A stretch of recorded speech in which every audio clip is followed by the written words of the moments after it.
I am audible, सुन आ रहा है? ठीक है, इत्मीनान से बैठ जाइए आप लोग। केवल 2 पॉइंट बताएंगे, केवल 2 पॉइंट बताएंगे। एक point magnetic movement of a current carrying coil. मतलब एक कॉइल में अगर करंट फ्लो कर रही है, अगर कोई कॉइल है और उसमें आई करंट फ्लो कर रही है तो उसका मैग्नेटिक मोमेंट क्या होगा ये बताएंगे। ठीक है, और इसके बाद इसी का इस्तेमाल करते हुए बंद कर दीजिए, इसी का इस्तेमाल करते हुए हम आपको moving coil galvanometer, current sensitivity और वोल्टेज सेंसिटिविटी बताएंगे। ठीक है ना? तो ये 2 बात मैं इस 10-15 मिनट के वीडियो में बनाऊंगा, इसके बाद फिर क्रमशः वीडियो बनाता जाऊंगा और जल्दी जल्दी हम इसको खत्म कर देंगे। ठीक है ना? तो अगर आई करंट फ्लो कर रही है किसी कॉइल में जिसका रेडियस r है, अगर आई करंट किसी कॉइल में फ्लो कर रही है जिसका रेडियस r है, तो इस कॉइल का जो मैग्नेटिक मोमेंट m होगा वो होगा I इंटू ए क्या होगा पाई आर स्क्वायर, ये हो जाएगा मैग्नेटिक मोमेंट। अब मैग्नेटिक मोमेंट एक वेक्टर क्वांटिटी है तो इसका डायरेक्शन क्या होगा? अगर करंट ऐसे फ्लो कर रही है तो हम करंट के डायरेक्शन में फिंगर्स को क्या करेंगे? कर्ल करेंगे, और अंगूठे का डायरेक्शन क्या होगा? मैग्नेटिक मोमेंट का डायरेक्शन। ठीक है, हर बात वीडियो में रिकॉर्डेड है, ये फाइनल हो रहा है, ये बातें फाइनल हो रही है। ठीक है, तो जैसे मान लीजिए मैग्नेटिक मोमेंट एक वेक्टर क्वांटिटी है और उसको अगर हम निकालते हैं उसका डायरेक्शन क्या होगा? करंट के डायरेक्शन में हाथ को फिंगर्स को ऐसे कर्ल करेंगे और अंगूठे का डायरेक्शन क्या होगा? मैग्नेटिक मोमेंट का डायरेक्शन। ठीक है, उसके बाद अगर करंट ऐसे फ्लो कर रही है, अगर करंट ऐसे फ्लो कर रही है तो इसको ऐसे कर्ल करेंगे तो मैग्नेटिक मोमेंट का डायरेक्शन ऐसे हो जाएगा। बात समझ आई? कितनी बात समझ गए? एकदम क्लियर है? ठीक है ना? तो मैग्नेटिक मोमेंट इधर देखिए, मैग्नेटिक मोमेंट ये होता है। ठीक, अब आप देखिए मैं कुछ बातें आपको और बता दूं। जैसे मैंने आपको बताया था कि इलेक्ट्रिसिटी और मैग्नेटिज्म में काफ़ी सिमिलरिटीज हैं, तो कुछ डिसिमिलरिटीज भी हैं। डिसिमिलरिटी नंबर 1 कि एक स्टेशनरी चार्ज पे इलेक्ट्रिक फील्ड में फोर्स लगता है, जबकि एक स्टेशनरी चार्ज पे मैग्नेटिक फील्ड में फोर्स नहीं लगता है। अगर चार्ज मूविंग है तभी मैग्नेटिक फील्ड में फोर्स लगता है, एक बार बताई थी। दूसरा डिफरेंस ये बताया था कि इलेक्ट्रिसिटी में जो इलेक्ट्रिक लाइन ऑफ फोर्सेज हैं वो ओपन कर्व्स थी और पॉजिटिव से ओरिजिनेट होकर बंद कर दिए और नेगेटिव पे टर्मिनेट कर जाती थी, और मैग्नेटिक लाइन ऑफ फोर्सेज जो है एक क्लोज कर्व थी। मैग्नेट के आउटसाइड जो है नॉर्थ से साउथ की ओर जाती थी और मैग्नेट के इनसाइड साउथ से नॉर्थ। ये सारी बात हो चुकी थी। ठीक है ना? और एक बात और मैंने बताई थी कि एक मैग्नेटिक जब भी मैग्नेटिज्म में जब भी होगा तो डाइपोल ही होगा, सेपरेट नॉर्थ और साउथ पोल नहीं होगा। ये सारी बातें हो चुकी थी, जबकि वहाँ पे इंडिविजुअली फ्रीली एक पॉजिटिव या नेगेटिव चार्ज फ्रीली एग्जिस्ट कर सकता है नेचर में। ये सारी डिस्कशन हो चुके थे। ठीक है ना? अब कुछ बातें और मैं और बताऊं जिससे मैं इलेक्ट्रिसिटी की इंफॉर्मेशन को मैग्नेटिज्म से रिलेट कर दूं और आपके सारे सवाल लग जाएं। इन सब चीज़ों का मैं प्रूफ यहाँ नहीं दूंगा। ठीक है ना? क्योंकि मैं प्रूफ ऑलरेडी उसमें दे चुका हूँ इलेक्ट्रोस्टैटिक्स में।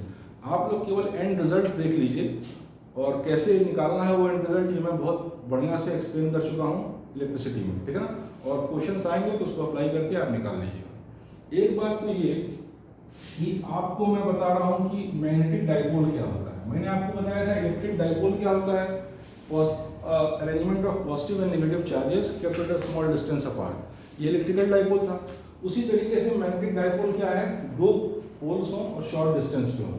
तो मैग्नेटिज्म में तो हर जब भी पोल होगा तो डाइपोल ही होगा। ठीक है ना? डाइपोल कितने रूप में हो सकता है? एक तो आपका मैग्नेट है तो मैग्नेटिक डाइपोल है ही वो। ठीक है ना? उसके बाद सोलेनॉइड पे मैग्नेटिक डाइपोल है, 2 एंड्स पे 2 पोल्स होते हैं। उसके बाद आपका एक करंट कैरिंग लूप है तो वो भी मैग्नेटिक डाइपोल है ही। ठीक है ना? उसके बाद आपका मैग्नेटिक निडल है वो भी मैग्नेटिक डाइपोल है ही। नॉर्थ साउथ पोल दोनों पोल हैं। तो अब आप देखिए मैं आपको बता रहा हूँ कोई मैग्नेटिक डाइपोल, अगर ऐसे मैग्नेटिक डाइपोल रखा हुआ है, एक बात और कि पॉजिटिव चार्ज का एनालोगस मैग्नेटिज्म में नॉर्थ पोल होता है और नेगेटिव चार्ज का एनालोगस मैग्नेटिज्म में साउथ पोल होता है। ठीक है ना? छोटी छोटी बात ध्यान में रखिएगा। ठीक है? तब आप बातों को रिलेट कर लेंगे, तब कम पढ़ के आप ज़्यादा जानेंगे। ठीक है ना? तो यही हमारा उद्देश्य है, जल्दी जल्दी हम बेसिक जान जाएं जिससे हम अच्छे सवालों पे आ सकें। ठीक है ना? तो अब आप देखिए ये क्या कहते हैं, इलेक्ट्रिसिटी में मैंने पढ़ाया था कि इलेक्ट्रिक डाइपोल क्या होता है? System of 2 equal and opposite charges kept at a small distance apart. ये इलेक्ट्रिक डाइपोल था। उसी तरीके से मैग्नेटिक डाइपोल है, a system of 2 north poles kept at a small distance. तो मैग्नेटिज्म में तो सब मैग्नेटिक डाइपोल ही होगा। ठीक है ना? अब देखिए इसका डाइपोल मोमेंट मैंने डिफाइन किया था इलेक्ट्रिसिटी केस में, any charge into distance between them. Distance between them को बाय कन्वेंशन हम 2l मानते हैं, जहां सेंटर से l दूरी पे ये चार्ज और सेंटर से l दूरी पे ये चार्ज। उसी तरीके से मैग्नेटिक डाइपोल क्या होगा, मैग्नेटिक डाइपोल मोमेंट क्या होगा, इलेक्ट्रिक डाइपोल मोमेंट Q क्या था, P। इलेक्ट्रिक डाइपोल मोमेंट को हम P से डिनोट करते थे और इलेक्ट्रिकल डाइपोल मोमेंट P क्या था, Q × पाई से। उसी तरीके से मैग्नेटिक डाइपोल मोमेंट को हम M से डिनोट करते हैं और M is equal to pole strength. Pole strength मतलब एक पोल की क्या स्ट्रेंथ है, ये डिपेंड करता है कि पोल का एरिया कितना है, कितना ज़्यादा उसका डायमीटर है, उसकी डायरेक्टली प्रोपोर्शनल पोल स्ट्रेंथ होगी, ठीक है ना। तो पोल स्ट्रेंथ इनटू डिस्टेंस, इस केस में भी अगर आप डिस्टेंस इसको L मानिए, इसको L मानिए सेंटर से, तो M × ट्वाइस L, ये मैग्नेटिक डाइपोल मोमेंट होगा, ठीक है ना। उसके बाद मैंने एक बात आपको और इलेक्ट्रिसिटी में बताई थी कि डाइपोल एक्सिस का डायरेक्शन कहाँ होता है, नेगेटिव से पॉजिटिव की ओर। तो मैंने भी आपको तुरंत बताया कि यहाँ पे नेगेटिव के अनुलोगस क्या होता है, साउथ पोल। तो डाइपोल मोमेंट, तो मैग्नेटिक डाइपोल मोमेंट का भी डायरेक्शन क्या होगा, नेगेटिव से पॉजिटिव की ओर, यानी साउथ से नॉर्थ पोल की ओर। बात समझ में आ गई। तो इस तरीके से मैग्नेटिक डाइपोल मोमेंट हो गया। अब मैग्नेटिक डाइपोल एक्सिस का डायरेक्शन ये हो गया, इलेक्ट्रिकल डाइपोल एक्सिस का डायरेक्शन ये था नेगेटिव से पॉजिटिव, और इसमें मैग्नेटिक डाइपोल एक्सिस का डायरेक्शन ये हो गया, और मैग्नेटिक डाइपोल मोमेंट ये हो गया, इलेक्ट्रिकल डाइपोल मोमेंट ये था। तो मैं उससे रिलेट कर रहा हूँ, उससे आपको कम, आपके दिमाग पे कम लोड पड़े। बात समझ में आ रही है। और अगर पहले से आपने बात सीखी है तो नई इंफॉर्मेशन को बस रिलेट कर दें, आपका काम आसान हो जाएगा, ठीक है ना, समझने में दिक्कत ना है। एक बात तो मैंने ये बताया। उसके बाद एक और डिस्कशन मैंने किया था कि torque experience by an electrical dipole in a uniform electric field.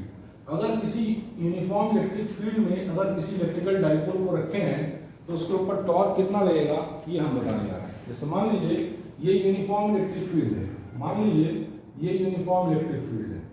इस यूनिफॉर्म इलेक्ट्रिक फील्ड में अगर हम किसी इलेक्ट्रिकल डाइपोल को रख दें +Q -Q, इस प्रकार से भी डाइपोल एक्सिस इलेक्ट्रिकल फील्ड के डायरेक्शन से थीटा एंगल बनाती है, तो इसके ऊपर जो टॉर्क लगेगा, मैंने आपको बताया था टॉर्क क्या हो जाएगा, P × E, है ना, B × E या P sin थीटा, ये टॉर्क हो जाएगा, ठीक है।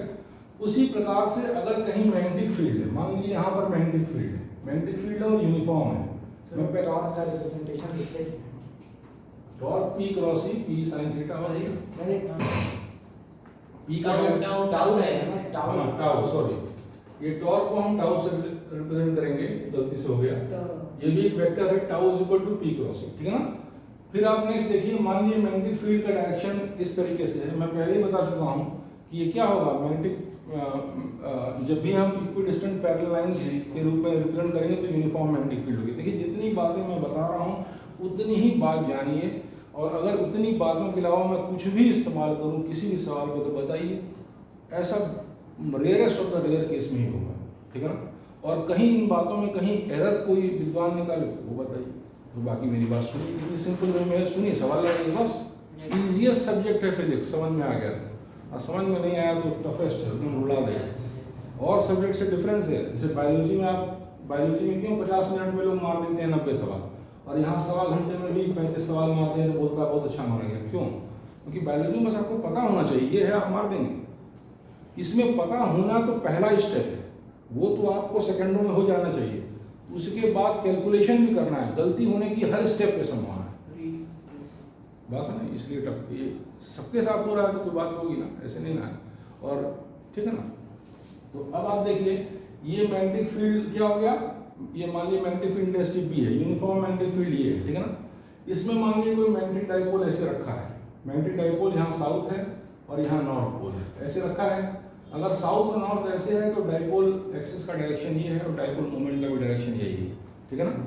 और अगर ये इससे थीटा एंगल बनाता है तो इस केस में टॉर्क मैग्नेटिक एक्सपीरियंस करेगा ये डाइपोल, वो क्या होगा, M × B, जहाँ M क्या है, magnetic dipole moment of this dipole, और M को आप लिख सकते हैं pole strength into length, length को बाय कन्वेंशन 2l मानते हैं, ठीक है।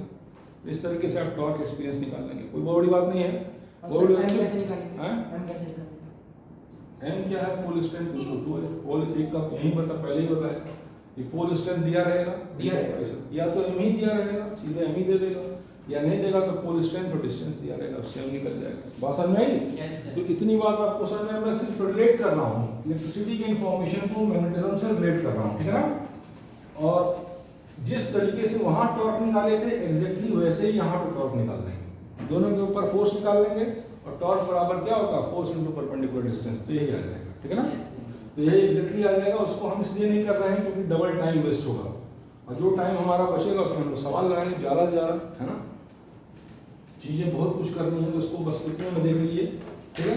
अब नेक्स्ट चीज़ देखिए, एक टर्म और होता है, इधर देखिए, गौर से देखिए, potential energy of an electrical dipole kept in uniform electric field.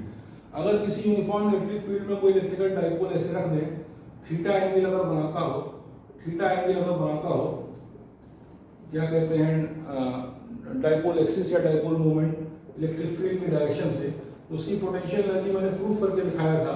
Potential energy scalar quantity होगी, तो potential energy minus P cos theta.